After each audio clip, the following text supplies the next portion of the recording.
నేను ఈరోజు మీకు ఒక మంచి రెసిపీ చూపిస్తున్నాను. అది మటన్ మామిడికాయ. ఈ టైంలో మామిడికాయ ఏంటి అని అనుకుంటున్నారా? ఇవి పునాసకాయలండి. ఇవి సీజన్లో కాదు, మనకి సమ్మర్ అయిపోయిన తర్వాత జూలై ఆగస్టు మంత్లో వస్తాయి. ఇవి నేను హాఫ్ కిలోకి 2 మామిడికాయలు తీసుకున్నాను. ఇవి మంచిగా పులుపు ఉంటాయి, బాగుంటాయి. నేనైతే మటన్ ఒక హాఫ్ కిలో తీసుకున్నాను అండి. మటన్ ఇంకా నేనైతే ఈ చిన్న పీసెస్గా కట్ చేయను. మటన్ షాప్లో ఎలా అయితే కట్ చేశారో అలాగే వండుతాను. అదే చాలా టేస్ట్గా ఉంటుందన్నమాట. మళ్ళీ మనం ముక్కలు కట్ చేయకుండా శుభ్రం ఒక 2 సార్లు శుభ్రం చేసుకోవాలి. తర్వాత దీనికి కొంచెం ఫ్యాట్తో ఉంటే బాగుంటుంది. మటన్ టేస్ట్గా ఉంటుంది. ఫ్యాట్ తర్వాత వేస్ట్ కూడా ఉంటుంది. ఆ వేస్ట్ అనేది మీకు చూపిస్తాను. ఇలా పొరలా ఉంటుంది.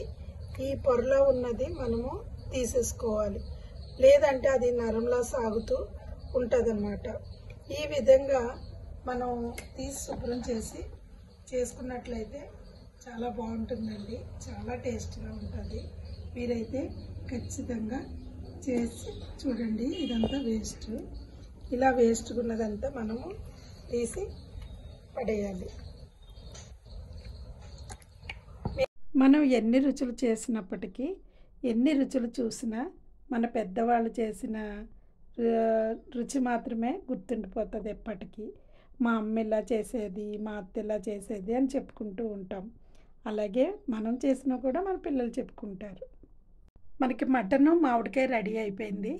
చూడండి ఎంత చక్కగా గ్రేవీగా ఎంత బాగుందో చూడడానికి. అలాగే మటను మామిడికాయని మధ్యలో వంకాయ ఏంటి అనుకుంటున్నారా? అది కూడా మనం గుత్తొంకాయలా కట్ చేసి అందులో వేసుకుంటే చాలా బాగుంటుంది. మీరు కూడా అలా ట్రై చేయండి. ఇప్పుడు మనం ముందుగా ఉల్లిపాయలు చిన్న చిన్న ముక్కలుగా కట్ చేసుకొని పెట్టుకోవాలి. చాలా చిన్నగా కట్ చేసుకుంటే మనకి గ్రేవీ వస్తుంది.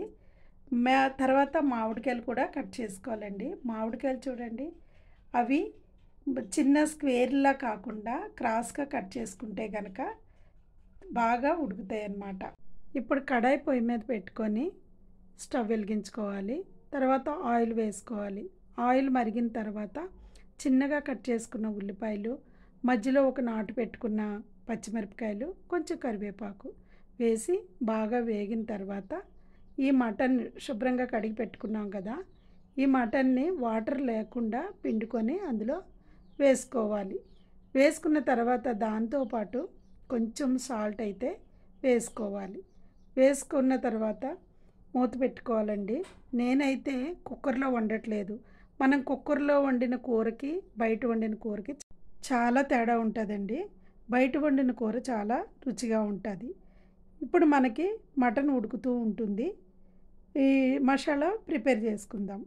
దానికి కావాల్సింది కొంచెం జీలకర్ర, ఒక 2 ఇలాచీలు, ఒక 2 దాల్చిన చెక్క చిన్న ముక్కలు, ఒక 5-6 లవంగాలు, అంతేనండి. కొంచెం ధనియాలు ఉంటే ధనియాలు వేసుకోవచ్చు, కానీ నేను ధనియాల పౌడర్ ఇందులో కలుపుతున్నాను. ఇవి మనము రోట్లో దంచుకోవాలి. రోల్లోనే దంచుకోవాలని నియమం లేదండి. కాకపోతే రోట్లో దంచింది చాలా బాగుంటుందన్నమాట.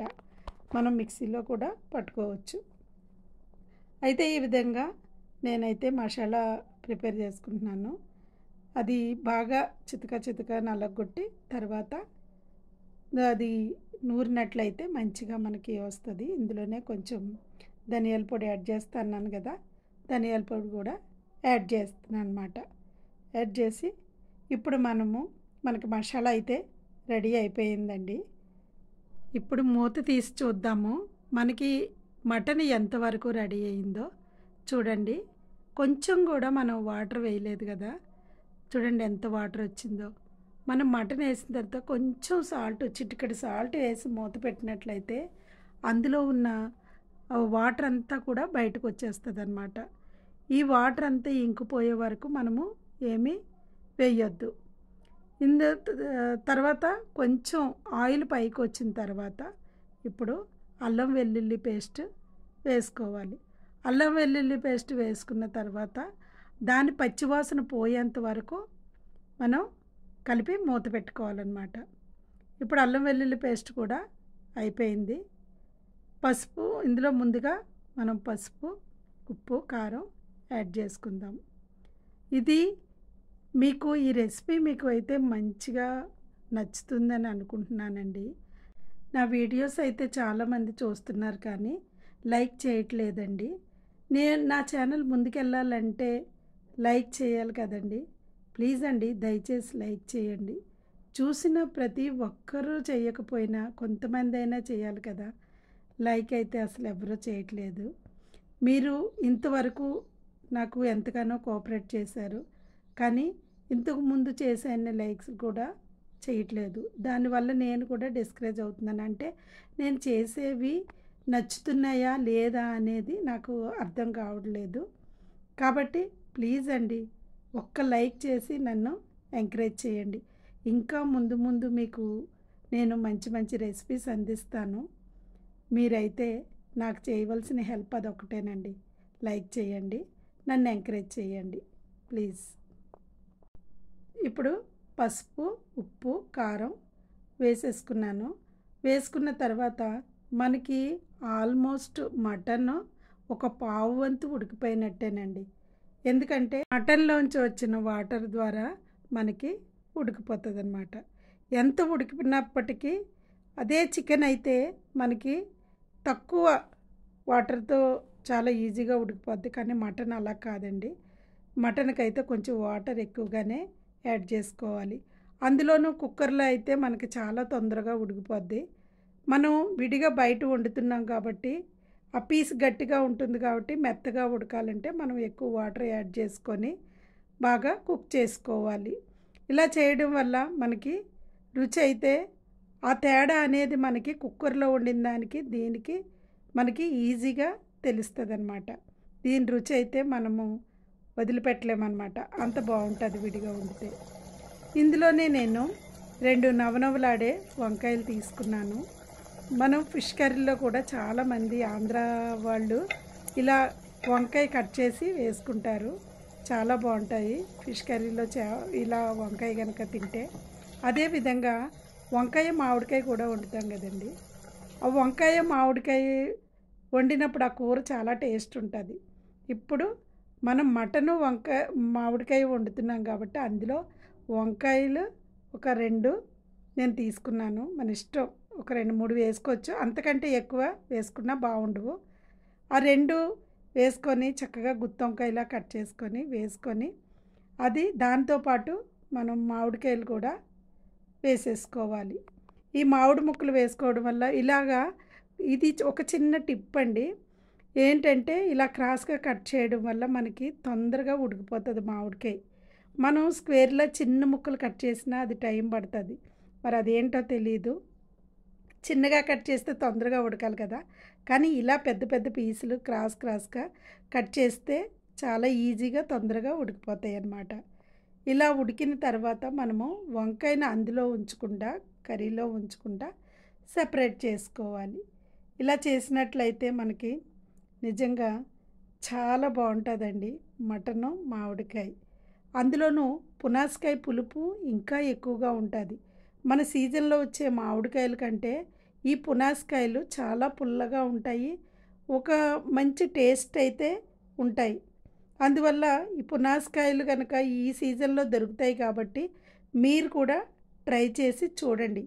అవి మామూలుగా మనం మామిడికాయలు వేసుకున్నట్టే పప్పులో వేసుకోవచ్చు, వంకాయలో వేసుకోవచ్చు, తర్వాత ఈ మటన్లోను చికెన్లో అన్నింటిలో కూడా ఈ మామిడికాయని వేసుకొని చేసుకోవచ్చు. ఇదైతే మీకు చాలా చాలా బాగా నచ్చుతుంది.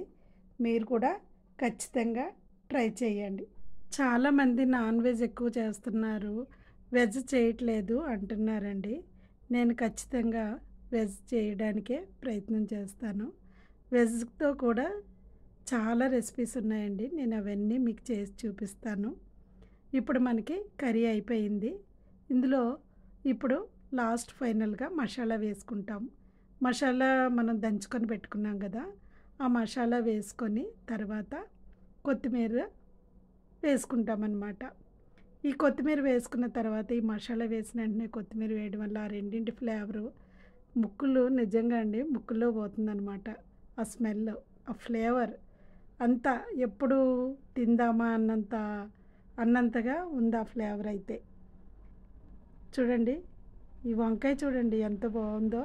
చూస్తుంటే నోట్లోంచి వాటర్ వచ్చేస్తుందండి. మనకి కర్రీ అయితే రెడీ అయిపోయింది.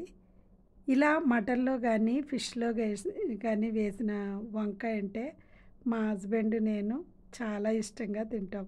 అందుకే అండి 2 వంకాయలే వేశాను మా ఇద్దరికి. చూడండి, మనకి చక్కగా మటను మామిడికాయ రెడీ అయిపోయింది. చాలా గుజ్జులాగా అయిపోయింది. ఇక అన్నం పెట్టుకొని వేడివేడిగా కర్రీ వేసుకొని తినడమేనండి లేటు. మీరు కూడా ఖచ్చితంగా ట్రై చేయండి. Thank you.